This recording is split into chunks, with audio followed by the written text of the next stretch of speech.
first longer video this time. I hope you enjoy it. If you do, let me know in the comments, especially if it was too long, too short, too whatever.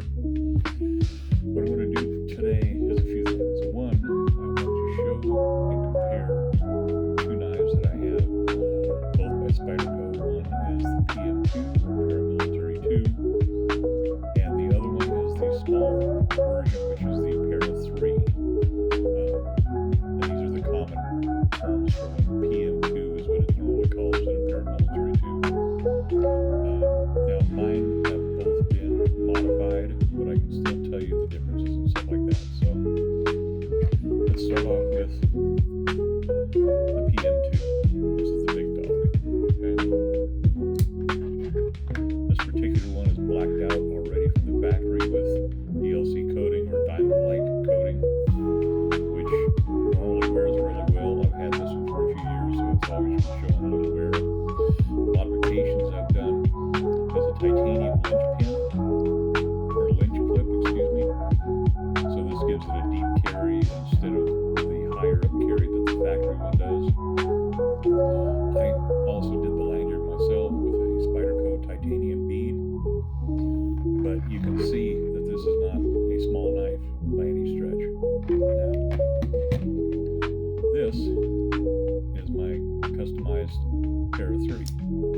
You'll notice the blade design is virtually the same, blade thickness is virtually the same, compression lock, same type of clip, but this one's not blacked out, it's a natural titanium color, and the lanyard I tied for it.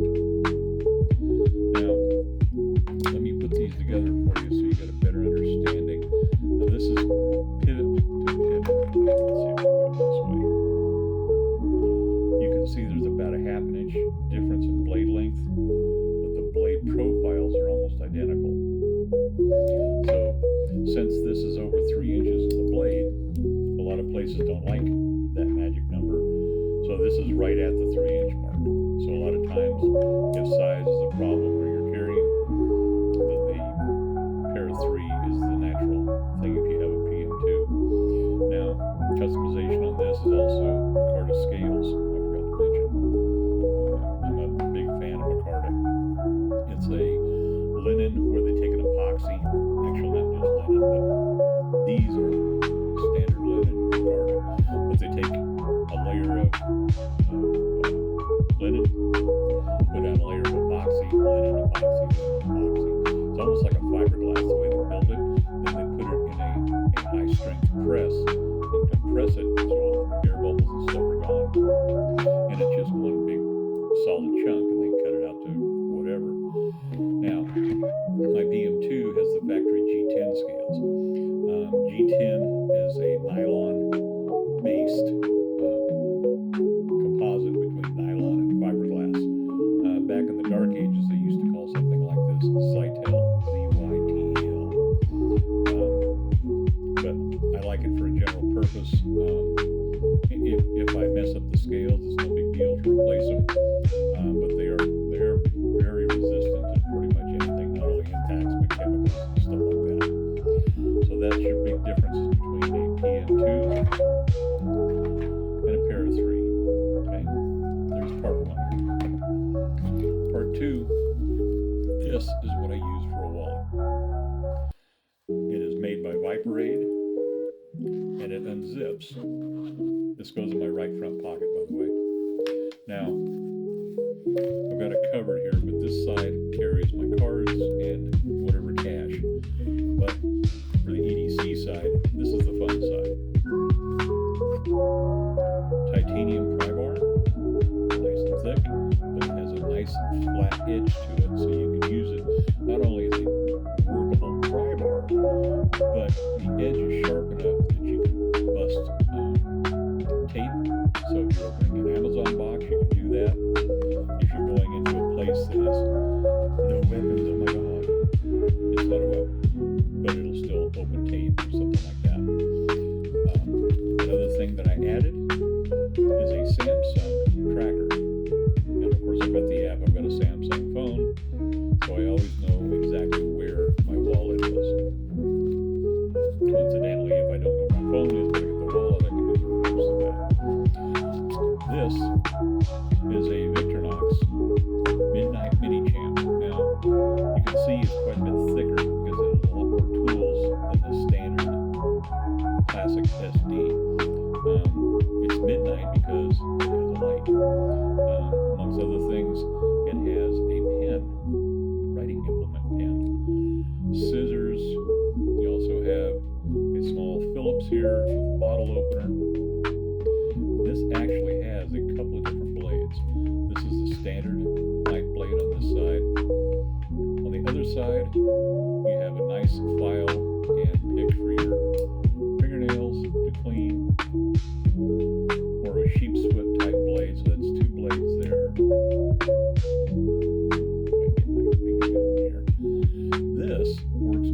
wonderful for opening packages and oranges. You just bury the point there into an orange, and it works like a zipper. It works great.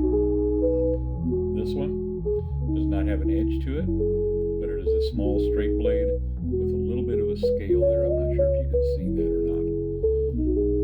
But that works pretty good for not only straight blades, but some Phillips, depending on how the angles are.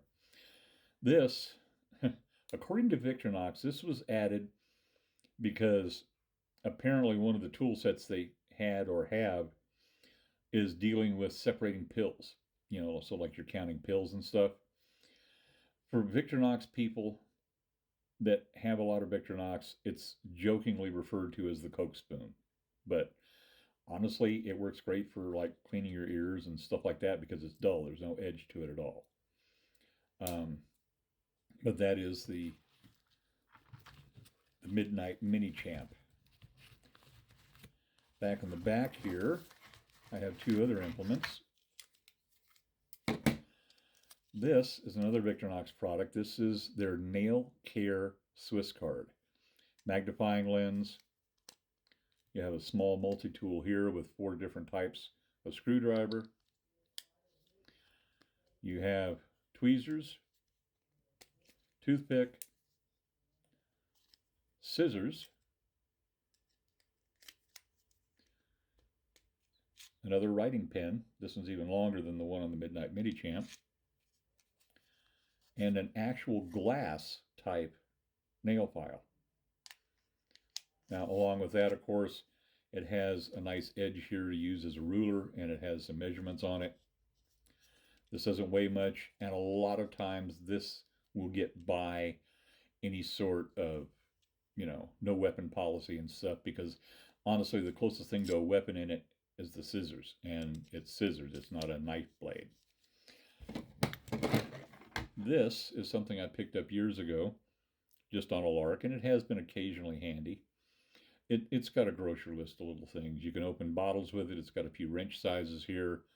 That works for a, you know, the straight blade screws on eyeglasses.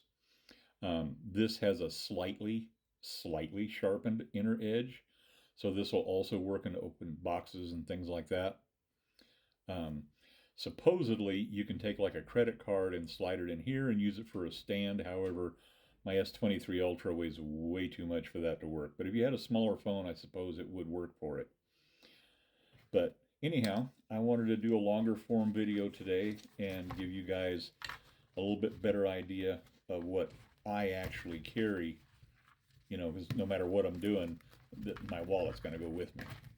You know what I'm saying? By the way, these patches do come off.